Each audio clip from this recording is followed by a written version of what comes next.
Hello students, I am Aarti and I heartily welcome you all to my channel Aarti Education World. Dear students, in this video हम discuss करेंगे आपकी 10th class की social science की worksheet number 63 जिसकी date है 8 दिसंबर 2020।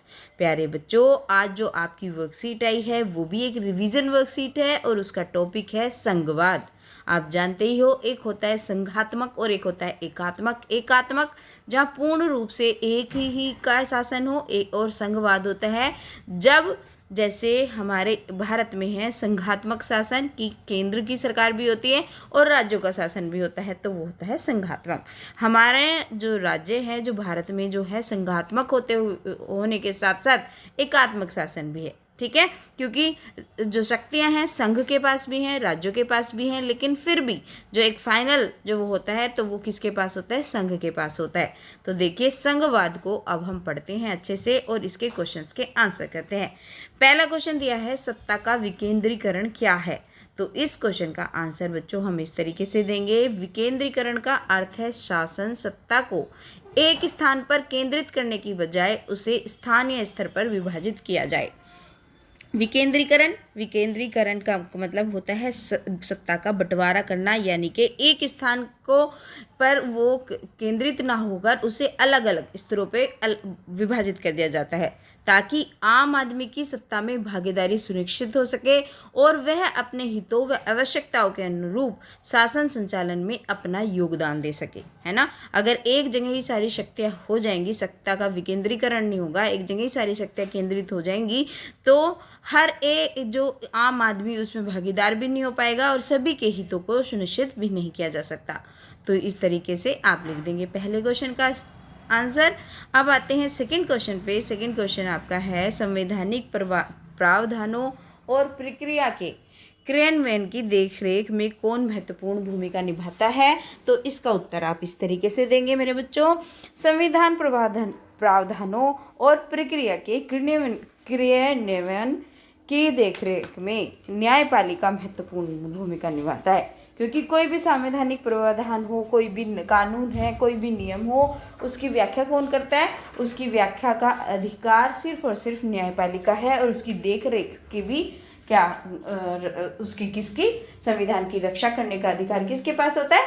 ये होता है हमारे संविधान के पास। ठीक है, चलिए अब चलते हैं आगे जो प्रश्न 3 है उसमें पूछा गया है, हमारे संविधान के अनुसार अवशिष्ट विषयों पर कानून बनाने की शक्ति किसके पास है? तो अवशिष्ट जो विषय होती है तो संसद के पास सूची 2 और सूची 3 में सूचीबद्ध किसी भी मामले के संबंध में कोई भी कानून बनाने की विशेष शक्ति होती है। मतलब जो भी कोई अवशिष्ट विषय होते हैं ना, उसके ऊपर जो कानून है, अगर उन दोनों के बीच में विवाद हो जाता है, जो संघ सूची पे कानून कौन बनाता है? केंद्र बनाता है, और जो राज्य सूची के विषय होते हैं उन पे बनाता है आपका राज्य। लेकिन अगर दोनों के बीच कोई विवाद होता है, कुछ भी होता है, तो उसमें फाइनल डिसीजन किसका माना जाता है? वो माना जाता है किसका? वो माना जाता है हमारे के संसद का। ठीक है, तो इस क्वेश्चन का आप आंसर इस तरीके से लिख देंगे। आज की जो आपकी वर्कशीट है उसमें छोटे छोटे क्वेश्चन पूछे गए हैं, छोटे छोटे उसके आंसर हैं, तो आप आसानी से कर लेंगे। चलिए, क्वेश्चन नंबर 4 पूछा गया है, शहरी क्षेत्रों में स्थानीय सरकार के संस्थान का नाम लिखिए। तो शहरी जो क्षेत्र होते हैं उसमें स्थानीय सरकार के संस्थान को नगर पालिका कहते हैं, है ना।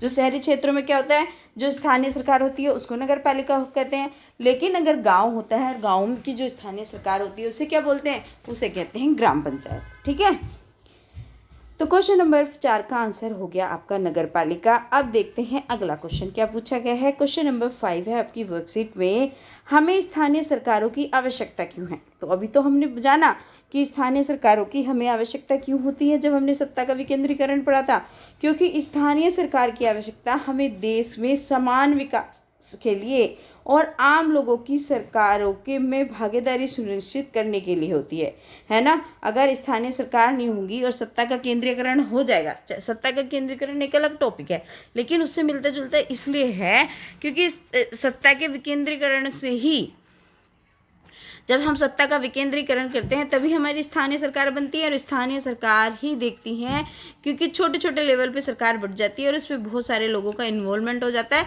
और सभी को समान अवसर मिलने की ज़्यादा संभावना होती है। आम लोगों की सरकार में भागीदारी भी सुनिश्चित हो जाती है। ठीक है, तो ये हो गया आपके प्रश्न नंबर 5 का उत्तर।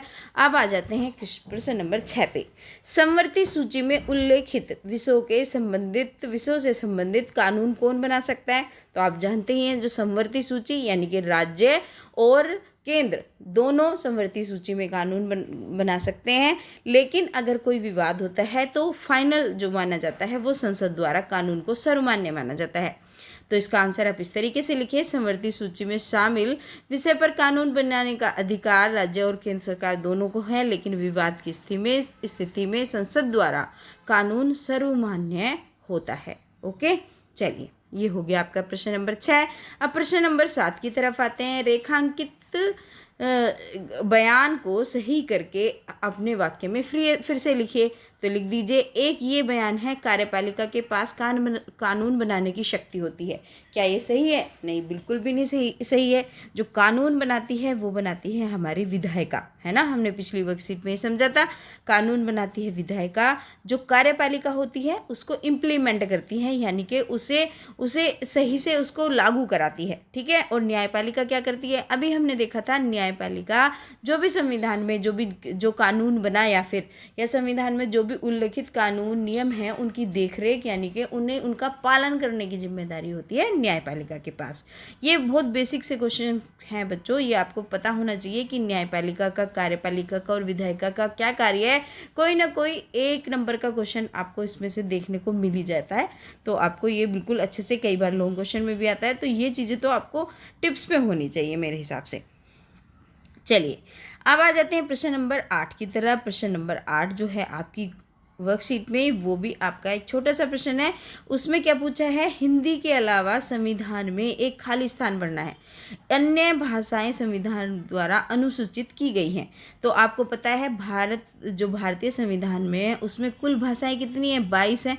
तो अगर हिंदी के अलावा पूछी है तो हिंदी के अलावा कितनी बची? अगर 22 में से एक निकाल दी, 21, तो 21 हो गई, है ना। तो हिंदी के अलावा कितनी अन्य भाषाएं हैं? 21। तो आप इसका आंसर लिख देंगे 21, राइट। चलिए, अब आ जाते हैं प्रश्न नंबर 9 की तरफ। प्रश्न नंबर 9 में पूछा है, निम्नलिखित में से कौन सा महासंघ एक साथ आने का उदाहरण नहीं है?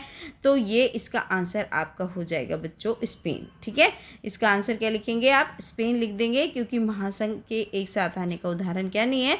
स्पेन। अब प्रश्न नंबर 10 देख लेते हैं। प्रश्न नंबर 10 में क्या दिया गया है? एक अभिकथन दिया गया है और एक दिया गया है उसका कारण।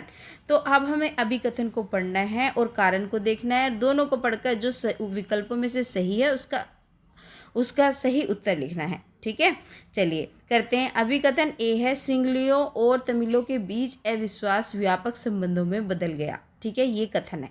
तो ये क्या है? कथन। ठीक है, बिल्कुल, सिंगलियों और तमिलों के बीच जो अविश्वास था अब वो व्यापक संबंधों में बदल गया था। अब कारण है इसका, एक नए संविधान में ये प्रावधान किया गया कि सरकार श्रीलंका में बौद्ध धर्म की रक्षा करेगा और बढ़ावा देगा। ठीक है, क्योंकि ये प्रावधान करा गया था, तो ये भी ठीक है। तो इसका उत्तर बच्चों होगा, जो सारे ऑप्शन दिए गए हैं उनमें से कथन ए और कारण आर दोनों के दोनों सही हैं, और कारण कथन की सही व्याख्या करता है, तो इसलिए आपका जो option A will be the right answer. Okay, चलिए बच्चों, ये थी आज की आपकी छोटी सी, आसान सी, अच्छी सी वर्कशीट एसएसटी की।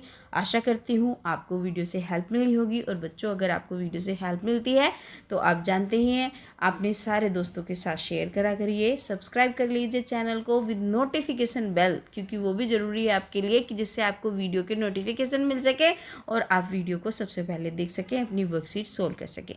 और बच्चों, एक अपना कमेंट जो भी जैसा भी आपको लगता है, क्या कुछ आप मुझसे कहना चाहते हैं, वो भी लिख के जाया करिए। और आप पढ़ते रहिए, क्योंकि आपके अब एग्ज़ाम्स नज़दीक हैं। अब आपको पढ़ाई को सीरियसली लेना है। बहुत दिन हो गए कोरोना की वजह से, बहुत बच्चों जो सीरियस थे पढ़ाई को लेके पीछे हो गए हैं, तो अब आपको उन सब चीज़ को छोड़ना है और पढ़ाई के प्रति सीरियस हो जाना है, क्योंकि अब एग्ज़ाम के ज़्यादा दिन नहीं वाले बचे। Okay students, thank you.